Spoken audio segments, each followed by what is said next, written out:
ನಮಸ್ತೆ, ನೀವು ನೋಡ್ತಾ ಇದ್ದೀರಾ ನ್ಯೂಸ್ 18 ಡಿಜಿಟಲ್. ನಾನು ರಘುರಾಜ್.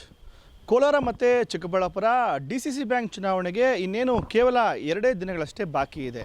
ಆದರೆ ಈಗ ಇರ್ತಕ್ಕಂಥ 18 ನಿರ್ದೇಶಕರ ಸ್ಥಾನಗಳ ಪೈಕಿ ಈಗಾಗಲೇ 6 ಮಂದಿ ಅವಿರೋಧವಾಗಿ ಆಯ್ಕೆಯಾಗಿದ್ದು, ಇನ್ನುಳಿದಂತಹ 12 ನಿರ್ದೇಶಕರ ಸ್ಥಾನಕ್ಕಾಗಿ 29 ಮಂದಿ ಅಂತಿಮವಾಗಿ ಇದೀಗ ಕಣದಲ್ಲಿರ್ತಕ್ಕಂಥದ್ದು. ಕೋಲಾರ ಮತ್ತು ಚಿಕ್ಕಬಳ್ಳಾಪುರ DCC ಬ್ಯಾಂಕ್ನಲ್ಲಿ 1100 ಮಂದಿ ಮತದಾರರಿದ್ದರೂ ಕೂಡ ಇಲ್ಲಿ ಮತ ಚಲಾವಣೆಗೆ ಅರ್ಹರು ಕೇವಲ 495 ಮಂದಿ ಮಾತ್ರ. ಅಂದರೆ ಪ್ರತಿ ತಾಲೂಕಿಗೆ ಕೇವಲ 10ರಿಂದ 20 ಮಂದಿ ಮತದಾರರು ಮಾತ್ರ ಇದ್ದಾರೆ. ಆದರೆ ಈ ಒಂದು ಮತದಾನ ಮಾಡ್ತಕ್ಕಂಥ ಮತದಾರರಿಗೆ ಇದೀಗ ಭಾರಿ ಪ್ರಮಾಣದಲ್ಲಿ ಒಂದು ಆಮಿಷವನ್ನು ಒಡ್ಡುವಂತಹ ಒಂದು ಕೆಲಸ ಕೂಡ ಆಗ್ತಾ ಇದೆ ಅಂತಕ್ಕಂಥ ವಿಚಾರ ಇದೀಗ ಜಿಲ್ಲೆಯಲ್ಲಿ ಚರ್ಚೆ ಆಗ್ತಾ ಇರುವಂಥದ್ದು. ಅದರಲ್ಲೂ ಪ್ರಮುಖವಾಗಿ ಒಂದೊಂದು ಮತದಾರರಿಗೆ ಲಕ್ಷಾಂತರ ರೂಪಾಯಿ ವೆಚ್ಚದಲ್ಲಿ ಒಂದು ಆಮಿಷವನ್ನು ಒಡ್ಡಿ ತಮಗೆ ಒಂದು ಮತ ನೀಡುವಂತಹ ಒಂದು ಆಮಿಷವನ್ನು ಬಹಳಷ್ಟು ಪ್ರಮಾಣದಲ್ಲಿ ಕಳೆದ 2 ದಿನಗಳಿಂದ ಈ ಒಂದು ಚಟುವಟಿಕೆ ನಡೀತಾ ಇದೆ ಅಂತಕ್ಕಂಥ ವಿಚಾರ ಕೂಡ ಇದೀಗ ಬೆಳಕಿಗೆ ಬಂದಿರುವಂಥದ್ದು. ಅದರಲ್ಲೂ ಪ್ರಮುಖವಾಗಿ ಏನು ಕೋಲಾರ ಮತ್ತು ಚಿಕ್ಕಬಳ್ಳಾಪುರ DCC ಬ್ಯಾಂಕಿನಿದೆ, ಈ ಹಿಂದೆ ಬಹಳಷ್ಟು ಒಂದು ಅವ್ಯವಹಾರ ವಿಚಾರದಲ್ಲಿ ಕೋಲಾರ ಮತ್ತು ಚಿಕ್ಕಬಳ್ಳಾಪುರ DCC ಬ್ಯಾಂಕ್ ರಾಜ್ಯ ಮಟ್ಟದಲ್ಲಿ ಸುದ್ದಿಯಾಗಿತ್ತು. ಜೊತೆಗೆ ಇಲ್ಲಿ ನಡೆದಿರ್ತಕ್ಕಂಥ ಬಹಳಷ್ಟು ಅವ್ಯವಹಾರಗಳಿಂದ ಬ್ಯಾಂಕಿಗೆ 16 ಕೋಟಿ ರೂಪಾಯಿ ನಷ್ಟ ಆಗಿದೆ ಅಂತಕ್ಕಂಥ ವಿಚಾರದಲ್ಲಿ ಕೂಡ ಈಗ ಚರ್ಚೆಯಲ್ಲಿತ್ತು.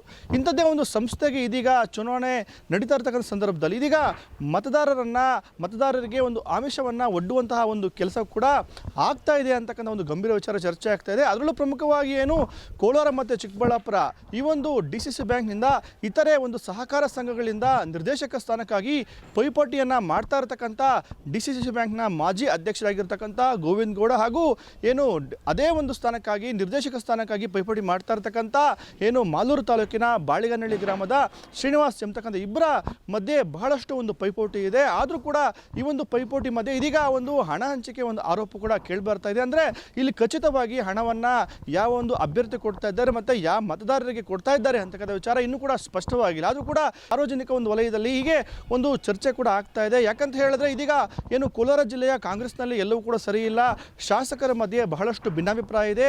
ಜೊತೆಗೆ ಒಂದಿಬ್ಬರು ಶಾಸಕರು ಒಂದು ಗುಂಪಾದರೆ ಮತ್ತಿಬ್ಬರು ಶಾಸಕರು ಮತ್ತೊಂದು ಗುಂಪಾಗಿದೆ. ಹೀಗಾಗಿನೇ ಏನು DCC ಬ್ಯಾಂಕ್ನ ಮಾಜಿ ಅಧ್ಯಕ್ಷರಾಗಿರ್ತಕ್ಕಂಥ ಗೋವಿಂದ ಗೌಡನಿದ್ದಾರೆ, ಅವರು ಏನು KGFನ ಶಾಸಕಿಯಾಗಿರ್ತಕ್ಕಂಥ ರೂಪಾ ಶಶಿಧರ್ ಹಾಗೂ ಬಂಗಾರಪೇಟೆ ಕಾಂಗ್ರೆಸ್ ಶಾಸಕರಾಗಿರ್ತಕ್ಕಂಥ SN ನಾರಾಯಣಸ್ವಾಮಿ ಅವರ ಗುಂಪಿನಲ್ಲಿ ಗುರುಸ್ಕೊಂಡಿದ್ದಾರೆ.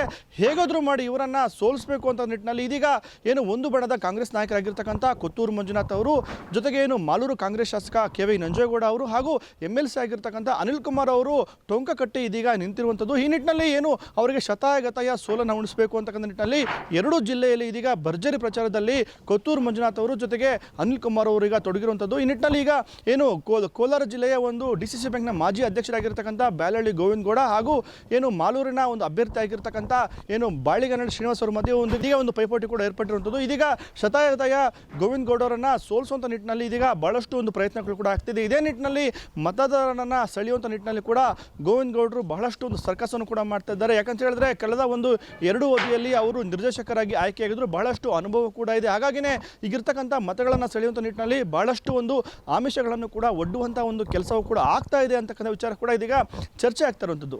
ಈ ಮಧ್ಯೆ ಏನು ಕೋಲಾರ ಜಿಲ್ಲೆಯ ಮುಳುಬಾಗಿಲು TAPMCSನ ಅಧ್ಯಕ್ಷರು ಆಗಿದ್ದಂತಹ ಕೋಲಾರ ಶಾಸಕ ಕೊತ್ತೂರು ಮಂಜುನಾಥ್ ಅವರು ಇದೀಗ ಅವರ ಒಂದು ಸಹಕಾರ ಪತ್ತಿನ ಕೃಷಿ ಸಹಕಾರ ಸಂಘದಿಂದ ಇದೀಗ ಒಂದು ಅವಿರೋಧವಾಗಿ ನಿರ್ದೇಶಕರಾಗಿ ಆಯ್ಕೆಯಾಗಿದ್ದಾರೆ. ಆದರೆ ಅವರ ಒಂದು ಎದುರಾಳಿ ಆಗಿದ್ದಂತಹ KGFನ ಮಾಜಿ ಶಾಸಕರಾಗಿರ್ತಕ್ಕಂಥ ಸಂಪಂಗಿ ಅವರ ಪುತ್ರ ಪ್ರವೀಣ್ ಸಂಪಂಗಿ ಅವರು ತಮ್ಮ ಒಂದು ನಾಮಪತ್ರವನ್ನು ವಾಪಸ್ ಪಡೆಯುವ ಮೂಲಕ ಮಂಜುನಾಥ್ ಅವರ ಗೆಲುವಿಗೆ ಇದೀಗ ಅವರು ಕೂಡ ಒಬ್ಬ ಕಾರಣಕರ್ತರಾಗಿದ್ದಾರೆ. ಆದರೆ ಎಲ್ಲೋ ಒಂದು ಕಡೆ ಕೋಲಾರ ಚಿಕ್ಕಬಳ್ಳಾಪುರ DCC ಬ್ಯಾಂಕ್ ಚುನಾವಣೆಯಲ್ಲಿ BJPಯ ಕೆಲವು ನಾಯಕರು ಜೊತೆಗೆ ಕಾಂಗ್ರೆಸ್ನ ಕೆಲವು ನಾಯಕರು ಒಳ ಒಂದು ಮೈತ್ರಿಯನ್ನು ಮಾಡಿಕೊಂಡಿದ್ದಾರೆ ಅನ್ನೋ ವಿಚಾರ ಕೂಡ ಚರ್ಚೆ ಆಗ್ತಾ ಇದೆ. ಯಾಕಂತ ಹೇಳಿದ್ರೆ ಖಂಡಿತ BJP ನಾಯಕರು ಅವರ ಒಂದು ಅಭ್ಯರ್ಥಿಯನ್ನು ಕಣಕ್ಕಿಳಿಸಿದ್ರು, ಹಾಗಾಗಿನೇ ಅವರು ಚುನಾವಣೆಯಲ್ಲಿ ಕೊನೆವರೆಗೂ ಇರ್ತಾರೆ ಅಂತಕ್ಕಂಥ ಎಲ್ಲರೂ ಕೂಡ ಭಾವಿಸಿದ್ರು. ಆದರೆ ಇದೀಗ ಪ್ರವೀಣ್ ಸಂಪಂಗಿ ಅವರು ತಮ್ಮ ಒಂದು ನಾಮಪತ್ರವನ್ನು ವಾಪಸ್ ಪಡೆದಿದ್ದಾರೆ. ಆಗ ಒಂದು ನಿರ್ದೇಶಕ ಸ್ಥಾನಕ್ಕೆ ಇದೀಗ ಕೋಲಾರದ ಶಾಸಕರಾಗಿರ್ತಕ್ಕಂಥ ಕೊತ್ತೂರು ಮಂಜುನಾಥ್ ಅವರು ಇದೀಗ ಅವಿರೋಧ ಆಯ್ಕೆಯಾಗಿದ್ದಾರೆ.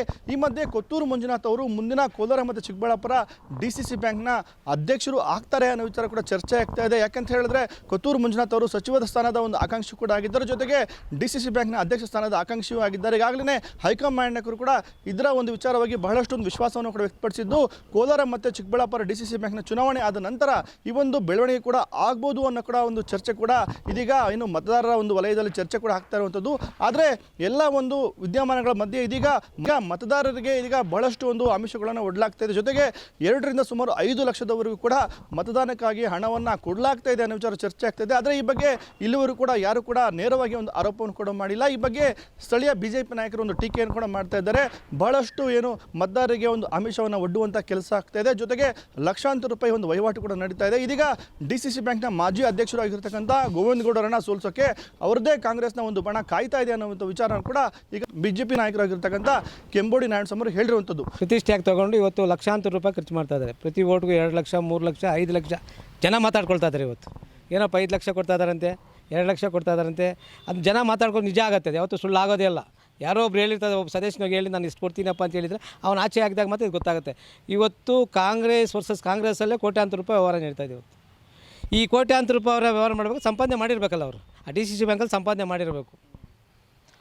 ಏನು ನೋಟ್ ಬ್ಯಾನ್ ಆಯಿತು, ಆ ನೋಟ್ ಬ್ಯಾನ್ ಆದಾಗ ಯಥೇಚ್ಛವಾಗಿ ಅಲ್ಲಿ ಅವ್ಯವಹಾರ ನಡೆದಿದೆ. ಎಲ್ಲ ದೊಡ್ಡ ದೊಡ್ಡ ಲೀಡ್ರ್ಗಳೇ ಇದ್ದಾರೆ ಇದರಲ್ಲಿ. ಅವ್ಯವಹಾರ ನಡೆದಿದೆ. ಅವ್ಯವಹಾರ ದುಡ್ಡು ಮತ್ತೆ ಈಗ ಚುನಾವಣೆ ಕೊಡ್ತಾ ಇದ್ದಾರೆ. ಚುನಾವಣೆಗೆ ಮತ್ತೆ ಅವ್ಯವಹಾರ ಮಾಡ್ತಾರೆ. DCC ಬ್ಯಾಂಕ್ ಇವಾಗಲೂ ಮುಚ್ಚೋಗಿಬಿಟ್ಟಿದೆ.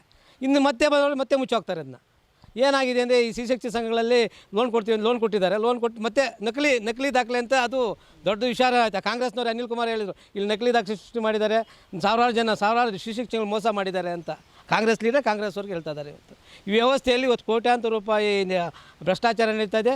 ನಡೆದಿರೋ ಭ್ರಷ್ಟಾಚಾರ ದುಡ್ಡುಗಳು ಮತ್ತೆ ಇವ್ರು ಓಟ್ಗೆ ಹಾಕಿ ಕೊಡ್ತಾರೆ. 5 ಲಕ್ಷ ಕೊಟ್ಟರೆ ಮತ್ತೆ ಸಂಪಾದನೆ ಮಾಡ್ಕೋಬೇಕಲ್ಲ. 30 ರಿಂದ 40 ಓಟಿದೆ. 5 ಲಕ್ಷ ಅಂದರೆ 2.5 ಕೋಟಿ ಖರ್ಚು ಮಾಡ್ತಾರೆ. ನೆಲ್ಲಿಂದ ತರಬೇಕು, ಬ್ಯಾಂಕಿಂದ ಕಳ್ತನ ಮಾಡಬೇಕು. ಒಟ್ಟಾರೆಯಾಗಿ ಕೋಲಾರ ಮತ್ತು ಚಿಕ್ಕಬಳ್ಳಾಪುರ ಚುನಾವಣೆಗೆ ಕೇವಲ 2 ದಿನ ಅಷ್ಟೇ ಬಾಕಿ ಇದೆ. ಇದೀಗ ರಾಜಕೀಯ ವಲಯದಲ್ಲಿ ಬಹಳಷ್ಟು ಚರ್ಚೆ ಕೂಡ ಆಗ್ತಾ ಇದೆ. ಈ ನಿಟ್ಟಿನಲ್ಲಿ ಕಾಂಗ್ರೆಸ್ನ 2 ಗುಂಪುಗಳ ಮಧ್ಯೆ ಇದೀಗ ಬಿರುಸಿನ ಚಟುವಟಿಕೆ ಕೂಡ ಆಗ್ತಾ ಇರುವಂಥದ್ದು. ರಘುರಾಜ್, ನ್ಯೂಸ್ 18 ಕೋಲಾರ.